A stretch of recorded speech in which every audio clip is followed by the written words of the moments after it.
雙子座嚟緊呢一週，我睇到 Divine 俾你嘅 suggestion 就係、你所做嘅事情，點樣形容咧？即係你嘅努力係唔會白費咯。OK，而喺呢個過程裏邊，其實係我睇到 Divine 係希望雙子座嘅你能夠靜心等待個結果咯，因為我睇到 Divine 係希望你真係明白就係你嘅努力一定唔會白費咯，因為我睇到可能最近雙子座嘅你或者可能嚟緊呢一週你係為咗嗰個你想實現嘅目標而係一路默默咁樣去奮鬥啦，默默咁去努力啦。而喺呢個過程裏邊，可能其實你亦都會感覺到好迷茫啊，或者係喺個等待結果嘅過程裏邊係會令你有啲不安啊、焦慮等等咁呢方面嘅情緒同埋感受出現啦。但係 Divine 係希望雙子座嘅你明白到就係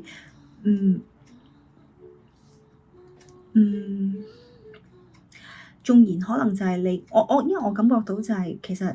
Divine 係希望你明白就係、當然首唔先就係你嘅努力一定唔會白費啦。就算可能喺你等待呢個過程裏邊，你係會有好多不同嘅情緒出現啊，即係可能唔開心啊、不安、焦慮等等呢啲相對地低頻嘅情緒出現嘅時候咧，其實我睇到 Divine 係希望你能夠好好感受呢一個有呢個情緒嘅過程咯，因為我會覺得好多時就係低頻，